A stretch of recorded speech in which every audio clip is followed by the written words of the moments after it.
Je lis du livre de 1 Roi chapitre 18 au verset 8 ce qui suit.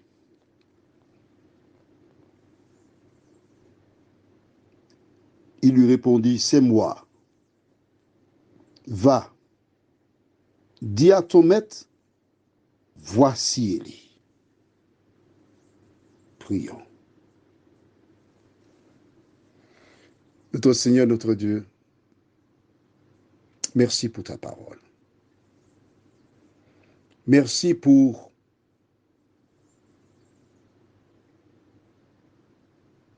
la méthodologie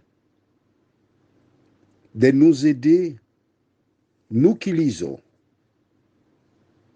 à retenir les points essentiels afin de ressembler à celles et ceux qui se sont laissés conduire par l'Esprit. Nous te réclamons cette grâce au nom de Jésus et pour ta gloire éternelle. Amen. Pour bien comprendre le verset 8, nous allons lire le verset 1er. Bien des jours s'écoulèrent, et la parole de l'Éternel fut ainsi adressée à Élie dans la 3e année. Va, présente-toi devant Akab, et je ferai tomber de la pluie sur la face du sol. C'est ce que Dieu a dit à Élie de faire. Est-ce que tu as noté? Va, présente-toi devant Akab. Il est parti. L'Éternel, dans son omniscience, avait prévu qu'il rencontre Abdias.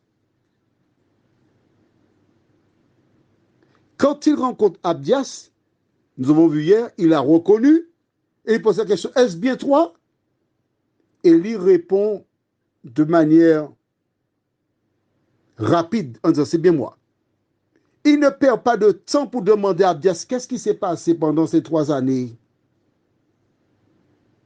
Comment vas-tu? Où sont les prophètes? Il n'a pas de questions à poser à quiconque. Dieu lui a donné une mission. Va te présenter devant Akab. Et que fait-il? Que dit-il?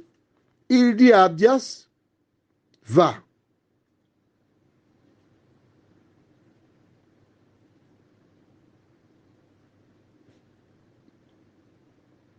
Dis à ton maître, voici Élie.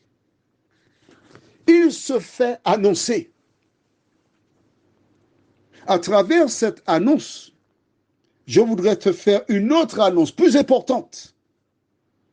Les différents faits qui prennent place sur notre planète, éruptions volcaniques, tremblements de terre, famine, entreprises qui font faillite, etc., etc., nous annoncent non pas la venue d'Élie, mais la venue de Jésus, le Sauveur du monde. Es-tu prêt pour ce jour-là? Prions. Notre Seigneur et notre Dieu, Élie est mandaté par toi avec une mission précise. Conformément à la mission que tu lui as donnée, il est parti. Il n'a pas tergiversé. Il a dit à Abdias, va dire à Akab, voici Élie. Voici l'homme que tu cherches. Voici l'homme qui est recherché. Voici l'homme qui est l'auteur, selon toi, des malheurs. Parce que certainement, Élie est recherché non pas pour recevoir la Légion d'honneur, mais pour le faire taire. Aujourd'hui, toutes celles et ceux qui se lèvent contre une certaine pratique, on les appelle les complotistes. Toutes celles et ceux qui dénoncent des génocides, on dit qu'ils sont des ennemis de la vérité. Les temps ont passé, mais l'ennemi a toujours utilisé les mêmes méthodes pour disqualifier ou chercher à disqualifier celles et ceux qui sont conduits par l'Éternel. Élie était le seul qui publiquement s'est élevé, envoyé par Dieu. Seigneur, aide-nous qui lisons la parole à adopter la même attitude qu'Élie face à la vérité. Au nom de Jésus. Amen. Je te souhaite une bonne journée.